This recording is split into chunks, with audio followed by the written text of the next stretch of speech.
अस्सलाम वालेकुम।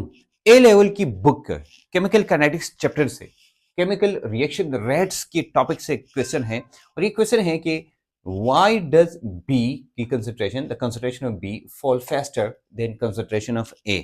यानी बी की कंसंट्रेशन, ये आप देख सकते हैं, ये आपको ग्राफ दिया है कंसंट्रेशन ओवर टाइम, जिसमें आपको बताते हैं ए और बी रिएक्शन करता है और आपको सी देता है।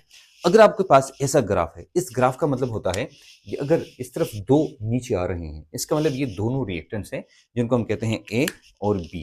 तो ये हमारे पास है ए जो कि रेड है और बी जो कि ब्लू है। ये रिएक्शन करके देते हैं आपको सी, कंसंट्रेशन ऑफ सी। लेकिन यहां पूछते ये हैं कि ए और बी की कंसंट्रेशन को देख के हम कह सकते हैं कि बी फॉल फास्टर, ये बहुत जल्दी आ रहा है, बहुत तेज।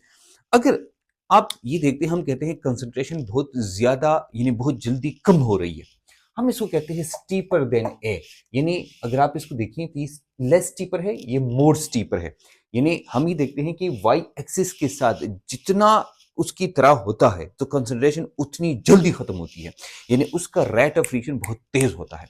नाउ अब चूंकि दोनों दोनों रिएक्टेंट्स हैं तो कंसंट्रेशन ऑफ ए आराम आराम से कम हो रही है और बी की कंसंट्रेशन बहुत जल्दी खत्म हो रही है। Why does it happen? इसका जवाब हम लिखेंगे। बात ये है ना, सबसे इंपॉर्टेंट तरीन जो पॉइंट है वो ये है कि इसका मतलब ये हुआ कि हम ये जो जो रिएक्शन लिखा है, ये रिएक्शन ऐसा नहीं है, बल्कि ये रिएक्शन ऐसा है। इस रिएक्शन को देखेंगे फिर ये एक के लिए यानी कंसंट्रेशन ऑफ 1 मोल ए के लिए 2 मोल बी चाहिए, तो 2 बी हम लिखते हैं जो कि हमें देता है सी। इसका आंसर लिखेंगे हम ऐसा कि for each molecule of A, for each molecule of A,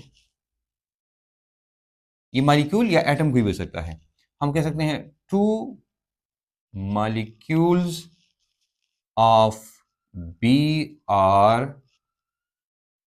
used up। ये और बहुत सारे क्वेश्चंस कैनेटिक्स के और तमाम चैप्टर्स के इसी चैनल पे आपको मिलेंगे। सब्सक्राइब करें ACA Ali coaching academy online YouTube channel.